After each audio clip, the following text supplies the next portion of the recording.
Welcome back to another one of your flip lectures. Today we're going to talk about the conditions of the Great Depression. So after the stock market crash of 1929, the Great Depression began to worsen. And so as we can see from this chart, the unemployment rate kind of 1925 is under 4%. And throughout the Great Depression from 29 to 1941, the unemployment rate would hold rather steady up somewhere between 16 and 20%. So in response to this crisis, the President Herbert Hoover actually requested that the Federal Reserve change their monetary policy. The Federal Reserve, instead of lowering interest rates in order to make credit more available, decided to actually raise them, which caused what is known as a credit crunch, in that credit was not easily available, which actually made the crisis even worse. In order to try to make money available to the public, in order to try to fix the economy, the United States government did create the Reconstruction Finance Corporation. And the point of that was to give government loans to businesses so that they could maybe keep their doors open during the early days of the Great Depression. However, ultimately, Herbert Hoover's response to the crisis is going to be limited by his belief in a limited government and a balanced budget. He's willing to spend government money to create public works, but he's not willing to borrow money and deficit spend in order to do it. He also opposes the idea of the federal government providing relief in terms of money and jobs in favor of a local government, such as the city or the state, taking over. And so in a lot of ways, Herbert Hoover's ideological positions, being more of a laissez-faire type of a president, he ends up being blamed for the Great Depression because a lot of Americans want him to do more. Although under Herbert Hoover, several public works projects do start, including the Hoover Dam, which puts many Americans to work. But ultimately, kind of Herbert Hoover's response can be understood best through this quote.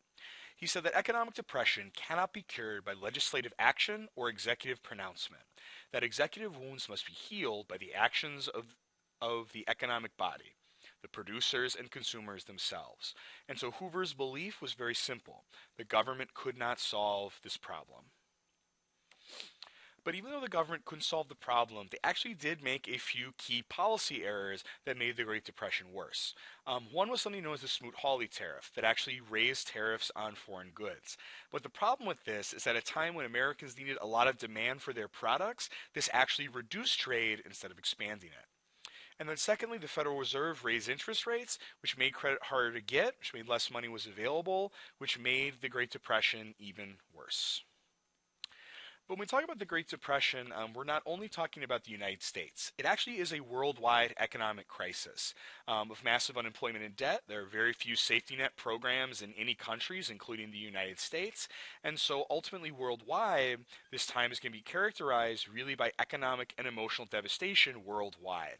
The picture that you see is actually from a breadline in Britain.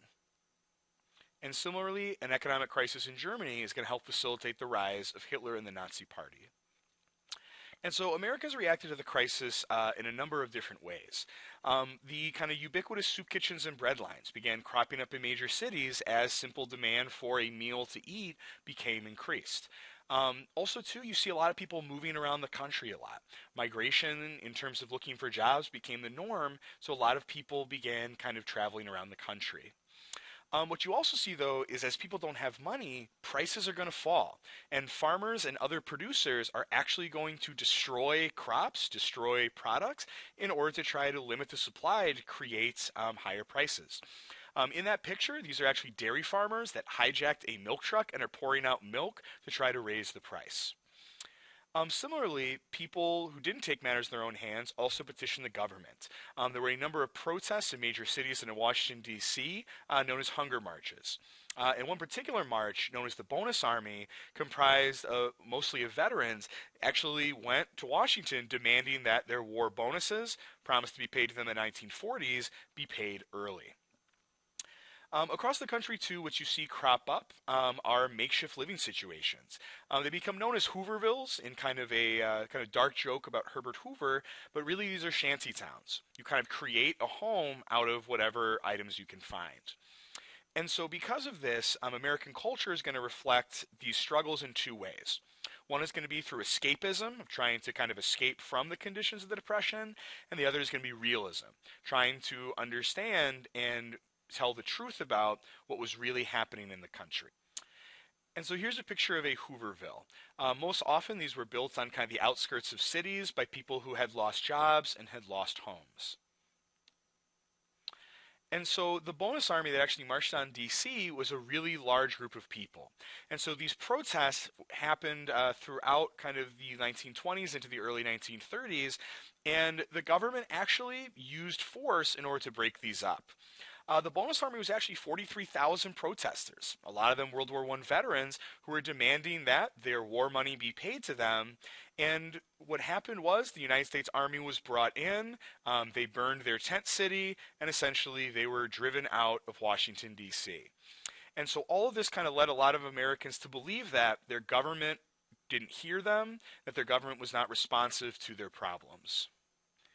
And so in media, you see kind of two big trends. One is going to be escapism, where Walt Disney's Snow White and the Seven Dwarfs, the comedy of the Marx Brothers, as well as The Wizard of Oz, kind of gave Americans this idea that they could escape from the Great Depression for a while and enjoy kind of some entertainment.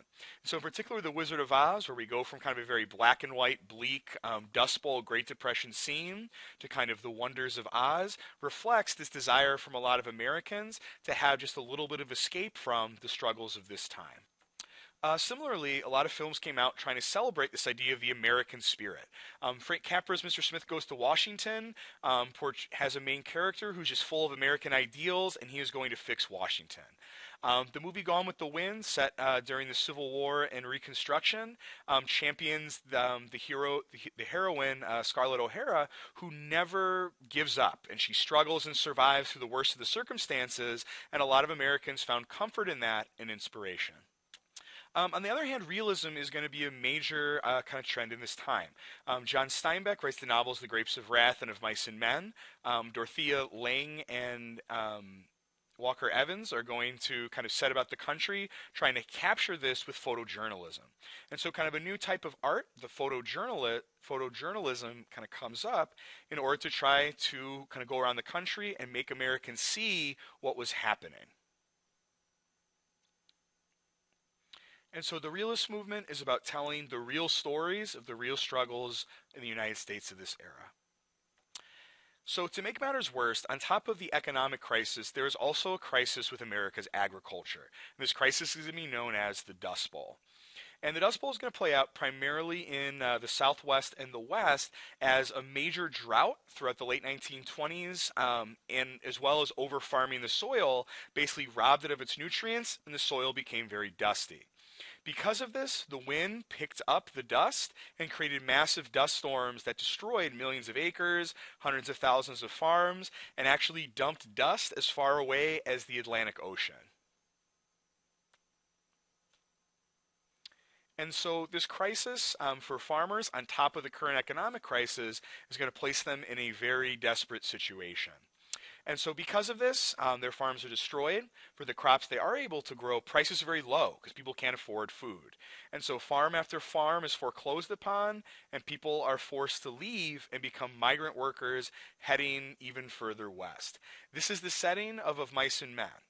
The migrant workers who don't have opportunities to own their own farms anymore have to basically keep moving, trying to find some type of work. And so because of this, the overall conditions, there's fear, there's panic, unemployment, money loss, and all this really leads to this feeling that the American dream, which had felt so real just a few years earlier, had simply gone and was not coming back. And so a lot of people's dreams of prosperity were shattered. Stock market crash, massive debts taken out to buy property, cars, other things, resulted in evictions, repossessions. Unemployment rising became emotionally devastating, led people to question their self-worth, and also this belief that the opportunities were just no longer there, that there was really no more way of achieving this American dream.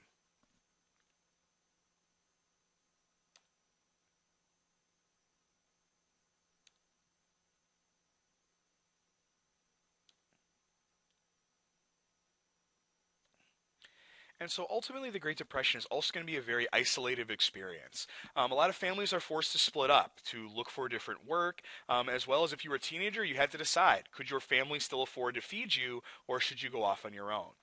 a lot of people who traveled around the country become known as hobos. They're homeless people who ride the trains around the country looking for work and for a meal.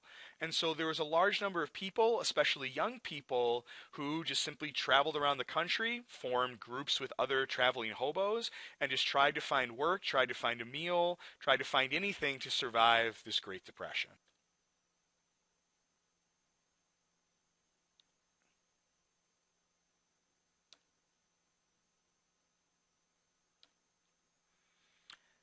So we also have the farm migrant workers, where not only city people were losing jobs, but also farm workers.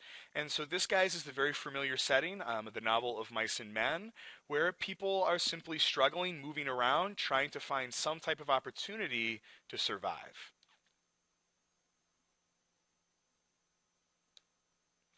And so ultimately, in conclusion, the conditions of the Great Depression are going to be an experience that's going to change American attitudes.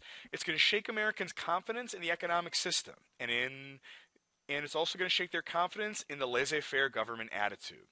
Americans are going to want to change because the old ways no longer seem to work. And so in 1932, a lot of Americans, believing that their government wasn't responsive to their problems, will cast a vote for Franklin Roosevelt, who will promise them a new type of government, a new type of economic system, and a new deal.